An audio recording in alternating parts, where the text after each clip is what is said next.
Hi, Internet friends. We're going to talk about solicitor Kevin Foley, a top instructing solicitor in Australia. He's now retired. You're going to hear him say how terrified he is of the Israeli state. This was central to my application for refugee status with UNHCR. I have held off on this video for a time. This was July 2017, so I've kept this under wraps for quite a while. I don't know if I've ever shown it. I might have done an extract. I don't know. Anyway, Kevin was terrified. He's in his 80s. He was retiring. He's done high-profile cases before. Let's have a look at this one. He actually took on J.K. Rowling in the Harry Potter series. He was acted as instructing solicitors for the British High Court. This is the guy that was pushing my stuff towards the High Court with Anthony Morris QC in Queensland, who absolutely shafted me. Absolutely. It was a disgrace. Then tried to blame Kevin Foley. I've held off on showing this, but for my interest and the public interest, I know how scared Kevin was for his safety. You're going to hear him on 6 separate occasions say, yeah, I'm not worried about the works. I'm worried about Israel. I'm worried about my personal safety and that of Mr. Morris. So this is not me saying I'm scared of Israel. These are top instructing solicitors who has friends who've worked as activists in Palestine. All right, these are the people who are behind it, and you'll hear me say over and over, look, you take it over. Get me out of the picture. I'm too stressed. I'm too freaking out. I've had enough. I'm burnt out. But I said, if you get 2 eminent people to show that this is a very serious case, and you're going to hear that in a second. But first, who is Kevin Foley? I only just found this. Only just found it. Are you ready? This is a report by the 7 Network in 2011 on the Harry Potter case, J.K. Rowling. And then we'll look at an article, ironically, from the JY, the Jewish press here in Australia. It's just some bloke sitting at a bench, right? Well, this bloke is taking on the Harry Potter juggernaut, and he's got them on the run. We won the first round where there was an application by J.K. Rowling to strike out our case on the basis they said that they didn't have enough evidence to proceed, and we won that. Kevin Foley's leading a court case against the author and publishers of Harry Potter's Goblet of Fire. Kev's arguing the book's plot was lifted from a 36-page children's book written 13 years earlier by an author who later died penniless. Considering the Potter Empire's book and film rights, such a case could amount to hundreds of millions in royalties. This matter's before the court, so it's a matter for the court to decide, but I would suggest to you that it'll be quite a very substantial sum if we get up on the matter. To say this is a big case for Kevin is an understatement. All right, so they actually won. Rowling tried to say there was no case to answer. They lost. Rowling and her agents refused to hand over the raw manuscript. Let's go to JY, Digital Jewish News Daily for Australia and New Zealand, who, ironically, as I was looking for the news articles, because it was a big story, November 29, 2010, by JY staff, the stage has been set in London for a high-profile court case between the creators of Harry Potter and Willie the Wizard, a case brought by a lawyer from Wagga. And my father was born not far from there, Boree Creek. Sorry, my father was born in Goulburn, New South Wales, and he lived in Boree Creek, which was the home of Tim Fisher. If you don't know who that is, he's a highly respected National Party leader. I think he became ambassador, unless someone's got something on Tim Fisher. Let me guess, Tim Fisher's a pedophile, is he? Is that the next claim I'm going to hear?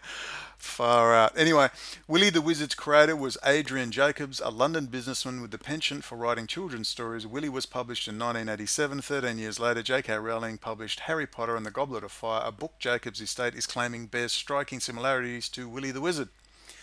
The estate turned to an old family friend and Sydney icon Max Markson, he's always on the news, one of those identities, for help. Markson approached barrister Peter Foley for advice, and the green light switched on to take the deep-pocketed Harry Potter creator to court. Foley had only one problem to start the ball rolling. He needed a solicitor to instruct him, enter brother Kevin, who's practices in the New South country town of Wagga Wagga. And you'll hear Kevin say, I'm worried about a bloody bomb or something. And when I got back from New Zealand, they got a bomb scare near his office. The London High Court Judge Sir David Kitchen threw out J.K. Rowling's attempt to have the case for copyright theft against her summarily dismissed. The Harry Potter author failed to halt the case against her, claiming copyright infringement when writing her Harry Potter series. In a victory for the estate of Adrian Jacobs, the senior English judge ordered that the case must go to a full trial. And blah, blah, blah, blah. Pause if you want to read it or find the article yourself. Now, they ended up losing. Why? Because J.K. Rowling's estate, despite refusing to hand over transcripts, present evidence, managed to get a halt by saying you have to put up £3 million or £1 million in cash, as a way to, if they lost the case, so that everyone would get paid. And of course, they didn't have access to £3 million. So that's why that's actually a really, really big story. And the lawyer who is going to work for me, Kevin Foley, who you see here, just wait for it.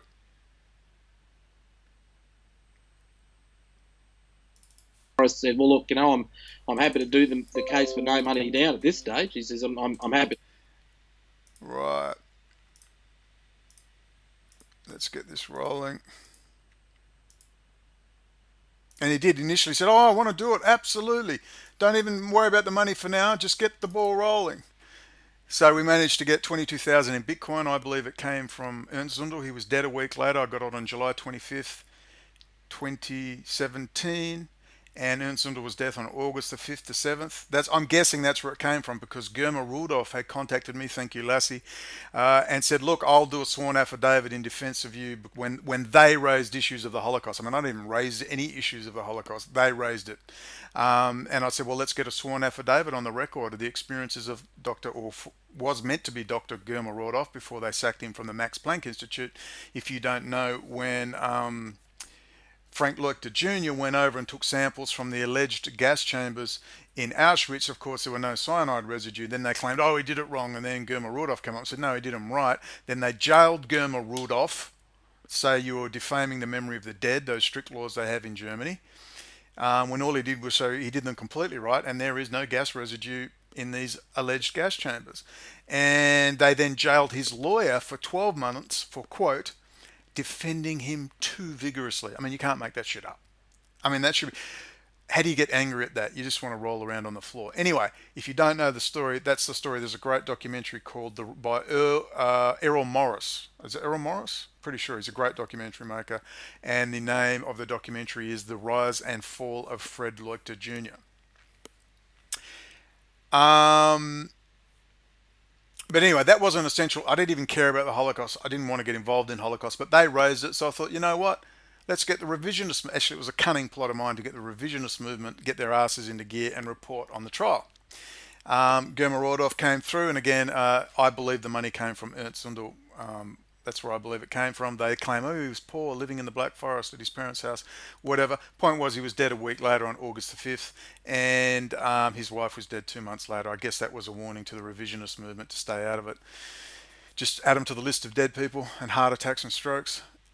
This is why Kevin was very worried. His son had briefed him fully on what was going on. Thank God for Richard, who's been a huge help to me, a good, sane bit of help. Highly linked in with the old trade union movement, old school trade union, hated the corruption. Great guy. Thank God for Richard. You're now going to see Kevin say, anyway, he's going to express his fears. And what I'm going to talk about is DFAT. DFAT is the Department of Foreign Affairs and Trade. It's the equivalent of the US State Department. It's the Australian Foreign Office, the Foreign Minister. So that's equivalent of the Secretary of State. And I've had extensive dealings I didn't want a successful YouTube channel. I'm trying to get out of it. When I came back from Iran, I knew I was in over my head. I thought, fuck, this is so big. That's why they wouldn't talk about Israel, because Iran is working with Russia and China on the Belt and Road, and it's all a freaking act. And you've known my comments on that they're all working together on the Belt and Road. And once I realized that, they were trying to hook me in with the Persian Gulf Studies Center, a government analyst, I just said, I'm getting out of here. All right, I'm not going to be involved in this crap, because all they wanted me to do was attack Saudi all day. And I just said, I thought we were here to uncover Israel. That's a 10-hour documentary.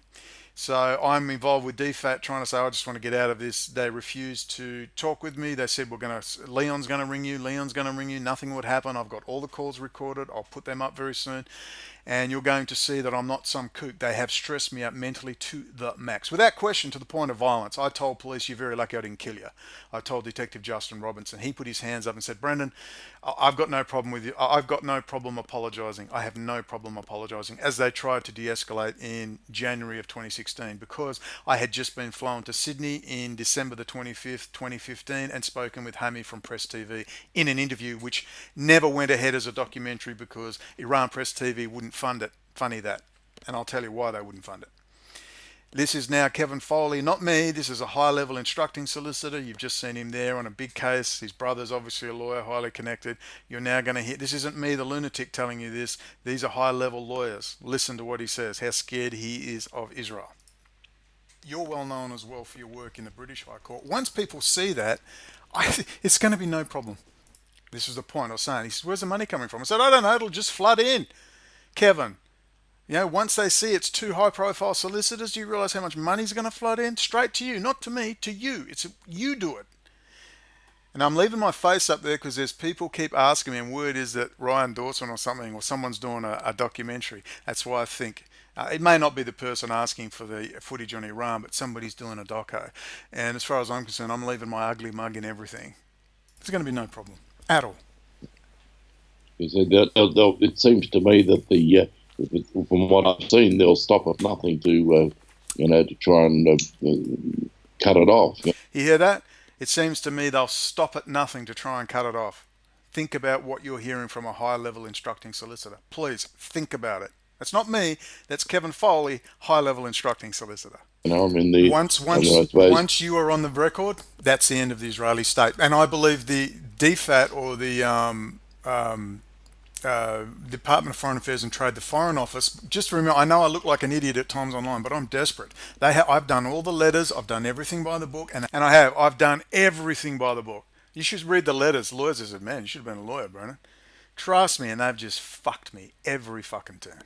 Have done nothing but delay, and what they're waiting for, why they won't respond, is they're waiting for me to officially engage you, so they can then go around and say, hey, we can't interfere in it's sub judice, it's under judgment, we can't interfere in a court case. That's what they're waiting to do. That's why I've been pressuring the Foreign Office, make a public statement against the Israeli state to protect the integrity of our legal system. If you didn't know, in 2010, 8 days before the original start of my trial, an unheard of international incident occurred.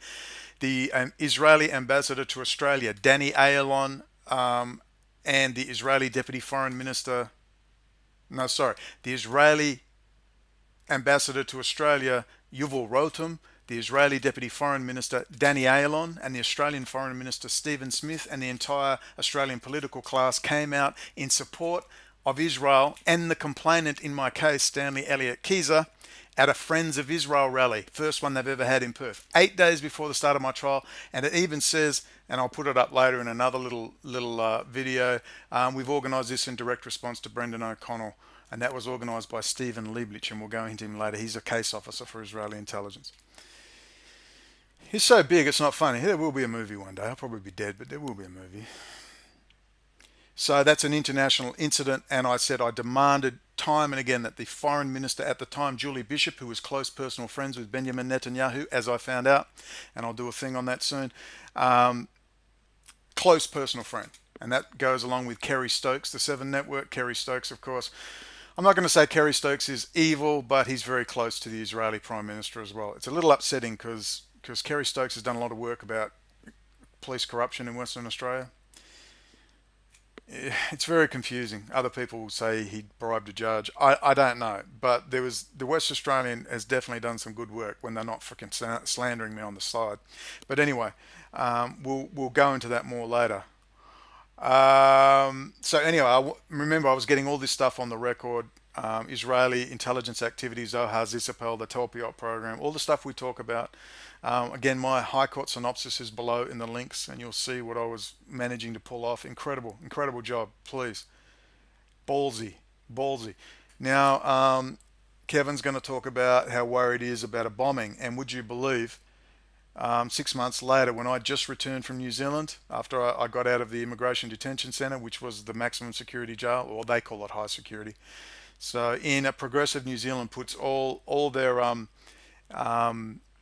refugee applications, except if they're women and children, they put them in high security prisons. Why? They could easily put a GPS tracker on them and put them in a demountable and tell them not to leave the grounds at this time or whatever. It'd be far cheaper. They don't do that. They slap them in a high security prison. Mount Eden, the same place where the mosque killer is right now. All right? A very violent place. They get injured and beaten up and stood over all the time. Look it up, Mount Eden, refugees, New Zealand. and they put them there to because they don't want people coming to New Zealand. They want them to know if you come here, you'll be shoved in jail. And then their view is we'll sit you there for months or years, and then if it's not so comfortable, you'll be so terrified, you'll just withdraw your refugee application and they'll deport you. That's what New Zealand does. Oh, progressive New Zealand, my ass. So let's now get 16 minutes 40. Kevin Foley talking about his fears of a bombing. That and at what time frame you're talking. Yeah, well, look, as long as something's up that people can go, hey, this is not just O'Connell ranting. These are two serious players. The money's going to come in. It's not even an issue for me personally. I know how this works. This is my thing. I know a lot of players, and even people who don't like me are going to go, wow, this is big. And I have no doubt the money's going to flood in. I'm just more worried about a sudden bombing of a sudden terrorist cell being discovered in Wagga Wagga. And Israeli starts bombing Wagga Wagga or something. That's what I'm worried about. Well, that's a matter that concerns me. That's a matter that concerns me. It does concern me. That I mean, some, that's a bit of a worry. Well, there's the thing about being public, though. That's why it needs to be public. It needs to be just, and it's true. If they come out swinging, imagine they came out swinging the both of them. That would have been the end of it. You wouldn't have heard another word. Unequivocal. The Israeli state, get the hell out. You're in trouble. Just accept it. You're just going to have to accept it because it puts the Australian government is going to have to now act. It can't just pretend and keep it under the radar. I found when you're dealing with Israel, you've got to stand in the middle of the town square with a spotlight and scream. Very true, Brendan. That's Kevin. I'm scared. I'm worried. I think he keeps going. Wait a minute. I'm still here. I've been alone, Kevin and Richard, alone. I was just back from Iran then. Oh, I've lost. We've lost the damn. I know, we're still here. But look, just remember, I have support. I've had heads of counter-terrorism. I've had Minister Joe Francis inviting me out for beers with SAS Commander James McMahon. Call not in dispute. So there's plenty of support amongst military and intelligence community and policing. So it's not all alone. There's people working in the background without question. I just now I'm going to say you should ask the DFAT for protection. That's the Foreign Minister's Office for protection. It's like the Secretary of State, the State Department. I wonder whether if you contact, you'll get the email. I wonder if you contact the Office of Foreign Affairs to say, look, I have fears for my safety. I have fears the Israeli state is a known intimidator of entire governments, and I want assurances from the Department of Foreign Affairs that this incredible case with the Israeli state has already come out once with the Deputy Foreign Minister of Israel, the Ambassador, the Australian Foreign Minister, that you need to make a very public statement to keep, for my physical protection. I think that's a really valid thing to do. What do you think? Well, I'm very worried about it, actually. I'm deeply worried about that. I'm very worried about it. I'm deeply worried about it. That's the problem. Look, you should be, but I do believe there's enough government backing. There are, like I said, in private, everyone was on my side. In private, everybody. Look, they sent a little emissary from the department to say, Brendan, these things are handled quietly. That's what that's the Dr. Cheryl Fitzclarence official designation of the Foreign Office. These things are handled quietly, which I didn't accept, seeing as they stuck me on the front pages of newspapers and on Current Affair and did everything to destroy me. I wasn't willing to accept to go quietly.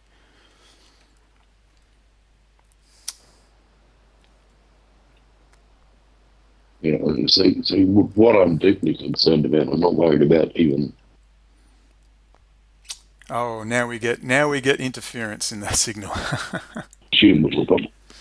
Sorry, you're breaking up. It's this is what I'm worried about. Yeah, I'm concerned about. Some about violence to me. I'm concerned about violence to me. Frankly. Yeah. Well, would you agree an email or some communication? Again, it's different when I email and someone like you. I mean, I'm the mentally ill lunatic, which they are trying to make me, and succeeding. But to come from you and Mr. Morris, I mean, that's big in and of itself. So I'll leave that up to you. But an email or a contact with the Foreign Affairs, I mean, that'll be huge in itself. Well, the so you'd send me an email from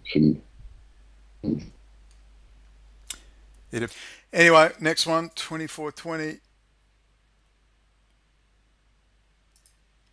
Did you look at me the same way if you're new to this? Isn't that crazy guy? Do you realise who I've got here? Do you realise who that guy is who shafted me in the end? Anthony Morris, QC, Queensland. It's going to the High Court, dude. It's big. It's a big deal. Even if we lost, it didn't matter. If it was done properly, we'd win. Because the amount of shenanigans and just bad shit that went on is shocking. They have done. They just hoped I committed suicide. They've driven me to mental illness. Seriously. So people, you're mentally ill. I say, yeah, I am. That's correct. That is absolutely right. But have a look at these people willing to take on the case and saying how scared they are. They're so scared. I remember when David Irving, when he took on Professor Deborah Lipstadt in that defamation trial, and the hoo-ha that came out because the ambassador to Great Britain turned up in the gallery with his bodyguard, and it was just pandemonium. This is an outrage. This is not done. This would influence a jury. It would influence the judge to see the ambassador of Israel taking a personal interest in the case. Now, that is nothing compared to what was done to me. Nothing.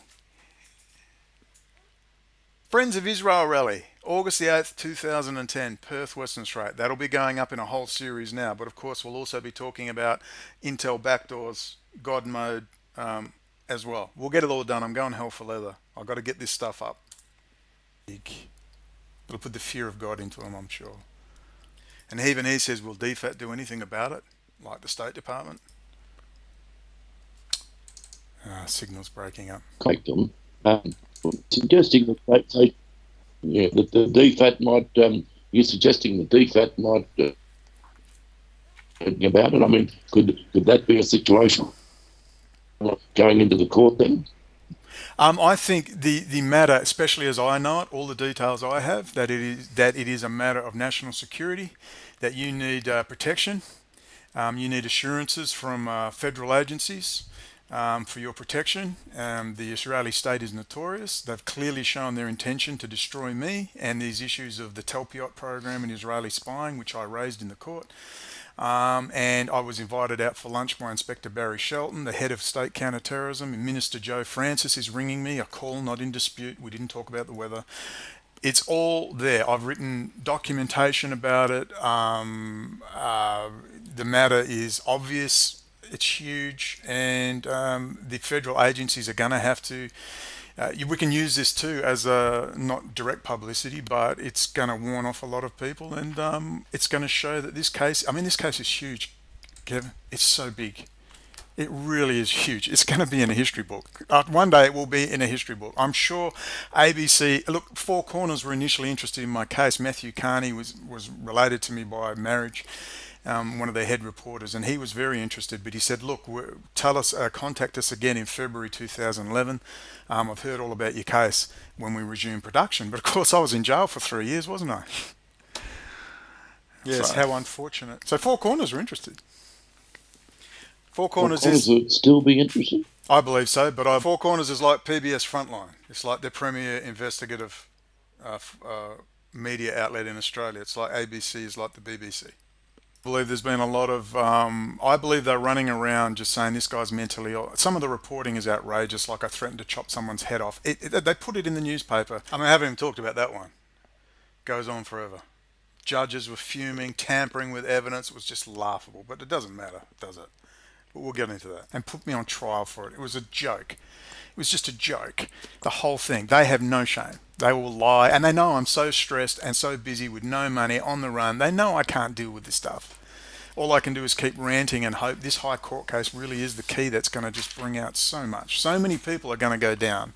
It's not funny. And there's huge criminal defamation case against the Nine Network. I've already had legal advice about that one. Oh, yeah. No, I haven't told you about that one. Yeah. That's why they harassed me out of the state. All right. Well, look, yes, my biggest concern is not even the work. My biggest concern is my own personal safety. My biggest concern is my own personal safety. And I don't blame you. We can always come and live in Malaysia and pretty safe here. With Yeah, as long as you don't mention China Tony Morris also, yeah. and the safety of Tony Morris. Well, that's for you guys to discuss. Anyway, we go on. It's a very interesting interview. Thank you, Kevin Foley. There was a lot of shenanigans that went on, and we'll get into all of that. So there you go, Kevin Foley, highly connected, high-profile instructing solicitor. The Israeli state has done nothing but intimidate the whole legal process, and the damn Department of Foreign Affairs and Trade, the equivalent of the US State Department, the foreign minister has done fucking nothing. In fact, when I rang her office, you will remember, they raided me and arrested me and charged me with making a private telephone call public, which is one of the warrants currently for my arrest. Outrageous behaviour, and they just keep getting away with this crap. And we'll put that video up next so you can see me ringing the electorate office of Julie Bishop saying, "Excuse me, you know, I've sent you a mountain of material and I've never received an official reply." The girl says very nicely, Tess, Courtney Randall, yeah, no, we've replied to you. I said, I've never received anything. No official reply. So God knows who's doing this.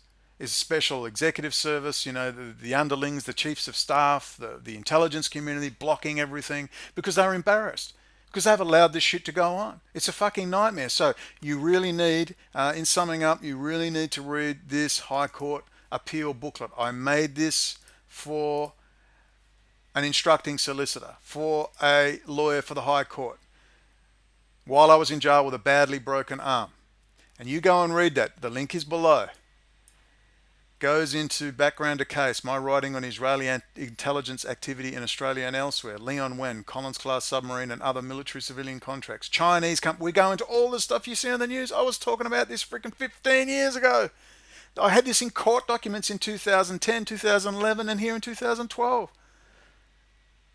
It's big. You just saw Kevin Foley saying how terrified he is. That's big.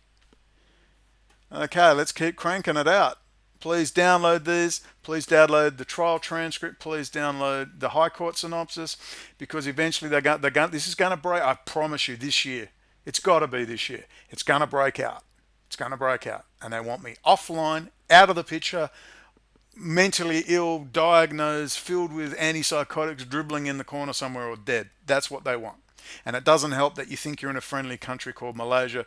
And in their defense, they have no choice but to line up with China now. So I exposed China and Israel and Russia and the Belt and Road, and, you know, look where I am. So what do you think's going to happen? I think you can work it out. But you know what? When they take me down, I'll drag 50 of the bastards with me.